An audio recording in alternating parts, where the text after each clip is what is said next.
Salut les amis, bienvenue sur la chaîne YouTube Legare Immobilier.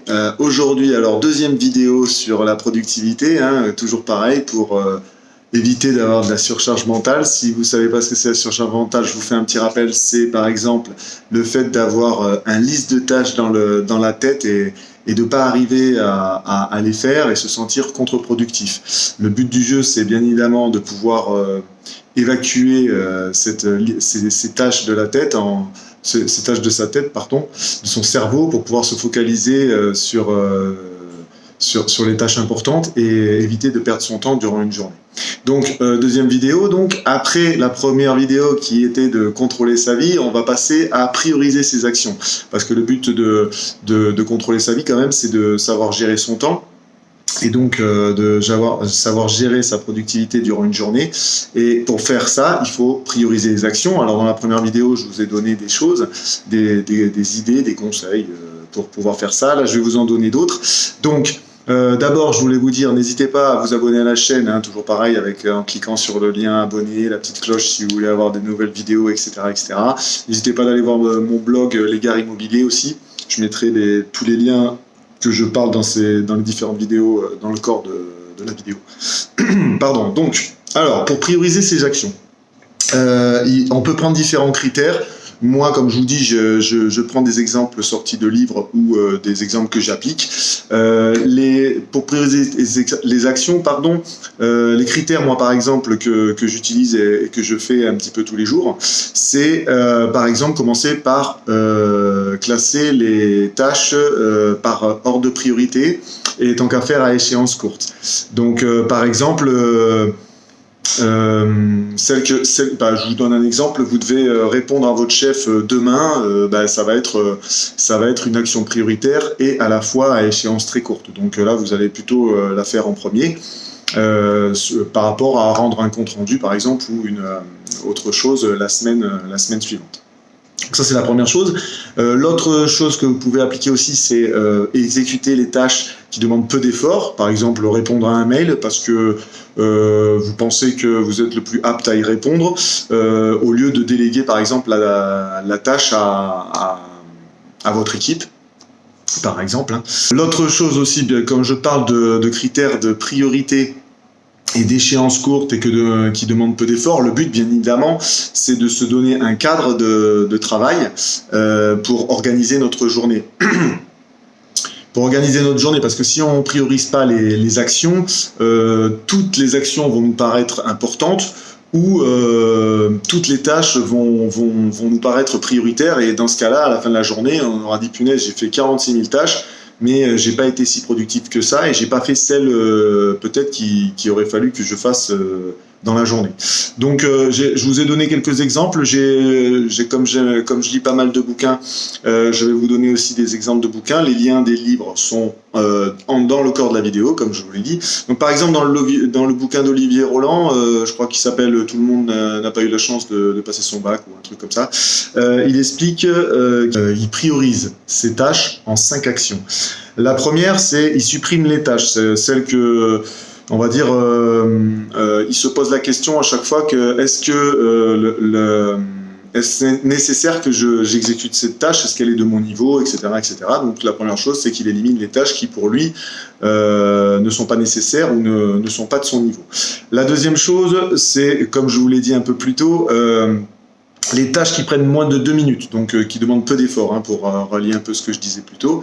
Ensuite, il y a déléguer la tâche, comme je vous l'ai dit dans ma première vidéo. Donc ça, c'est celle des tâches, on va dire, avec des échéances plus longues et sur lesquelles vous allez pouvoir avoir contrôle, sur le travail de votre équipe et qui sont donc moins prioritaires. L'autre action, c'est celle que je vous disais dans la première vidéo, comme quoi tout le monde là, c'est classer les tâches. Donc classer les tâches, comme je vous l'ai dit, il y en a plus. Pour aller voir la première vidéo, quand on classe les tâches, on peut classer, comme je vous l'avais dit, celles qu'on peut faire, celles qu'on délègue, celles qu'on supprime, celles qu'on a celles qu'on considère importantes, prioritaires, et puis comme je vous le disais, moi, la suppression des tâches, c'est assez difficile pour moi, donc je préfère mieux archiver pour avoir un visuel plus tard, si on a besoin de revenir sur le sujet.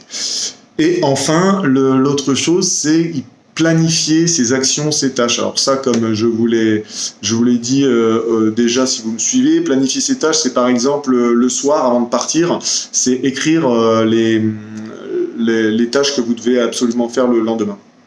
Par exemple, ça peut être une chose, ça vous prend 5 minutes, 5 minutes de plus le soir, mais par contre un gain de temps fou la journée suivante, parce que vous arrivez et vous savez déjà direct les tâches importantes sur lesquelles vous devez vous appuyer. Il y a un autre livre aussi qui s'appelle La machine prodigieuse à vendre, où il dit par exemple de ne pas dépasser 6 tâches dans la journée. Il a vu que si on allait au-delà de 6 tâches, on allait se focaliser sur les tâches les plus simples et pas obligatoirement les plus productives. Donc voilà, ça c'est pareil, en fonction que vous planifiez vos actions et vos tâches, essayez de ne pas dépasser 6 actions. Bien évidemment, 6 actions, c'est relatif, dans le sens où si vous devez écrire un compte-rendu, il peut vous prendre une demi-journée, donc ça c'est une tâche. Mais comme je vous le disais dans ma première vidéo, le but du jeu c'est quand même de cadrer votre travail par des sessions de une demi-heure, 1 heure, pour pouvoir gérer mieux votre temps pendant la journée et exécuter plus de tâches dans la journée. Donc la troisième chose, on va l'appliquer un peu sur l'immobilier. L'immobilier, par exemple, vous êtes en recherche active comme je le suis, et vous regardez plein d'appartements, donc il y a énormément d'informations à regarder. Le truc que je vous conseille, c'est de noter sur une feuille les questions qui reviennent, qui sont communes à tous les biens que vous recherchez, pour pouvoir les poser à chaque fois aux agents immobiliers ou aux vendeurs, et ne pas perdre de temps, vous faire même un petit tableau à chaque fois, tac tac, dès que vous posez la question, vous remplissez. Il y a différents critères qui sont importants, notamment dans votre calcul de rentabilité. N'hésitez pas à me mettre en commentaire si vous voulez savoir les informations, il n'y a pas de problème, je vous répondrai. Le but du jeu, en fait, c'est de gagner du temps en faisant les sites de biens, en allant visiter, en faisant des visites, etc., etc., etc. On prend beaucoup de temps. Donc le but, c'est de rationaliser et de gagner du temps sur les choses qui vous font perdre du temps, comme on peut dire. Donc écrire les questions, par exemple, communes que vous allez poser pour vos calculs de rentabilité et pour la recherche de votre appartement. L'autre chose à faire qui est à faire en amont de ça, c'est de bien définir le bien que vous voulez acquérir dans la ville dans laquelle vous voulez investir. Ça pour le coup, j'ai fait un petit article sur mon blog, je mettrai le lien dans la vidéo. Le but étant de vous poser, vous avez choisi une ville, vous avez trouvé la ville, vous avez peut-être fait quelques visites sur lesquelles j'ai dit qu'en fonction des visites, ça vous permet d'apprendre de mieux en mieux la ville et de mieux en mieux les quartiers, et donc on va dire se focaliser sur les endroits que vous pensez avoir un potentiel. Et le but, c'est de se poser et de réfléchir sur le bien qu'on veut acquérir et quel mode de location on veut appliquer, et dans le but d'organiser vos visites du mieux possible. Donc voilà, ça c'est pour la chose sur l'immobilier. Donc pour résumer tout ça, prioriser ses actions, c'est très important parce que ça vous permet de faire les actions que vous pensez qui sont pour vous prioritaires, importantes et à échéance courte.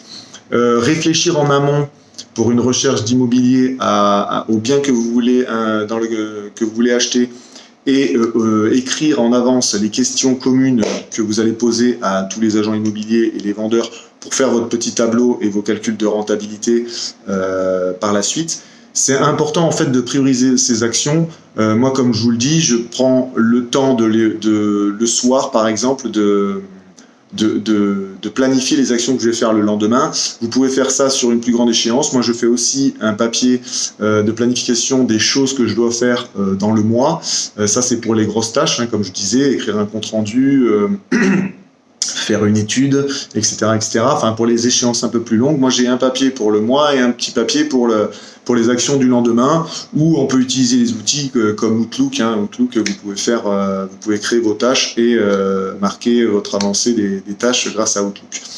Mais les outils, ça sera une autre vidéo que je vous ferai plus tard. Donc voilà, j'espère que cette vidéo vous a permis de vous aider un petit peu plus. Le but, comme je vous dis, de ces vidéos, c'est de gagner en productivité et donc d'éviter la surcharge mentale et être contre-productif. N'hésitez pas à me laisser des commentaires dans la vidéo ou sur mon blog. Me ferait un plaisir de vous répondre. Voilà, j'espère que cette vidéo vous a plu. Je vous dis à la prochaine. Et surtout, restez motivés et soyez toujours dans l'action. Allez, ciao la communauté.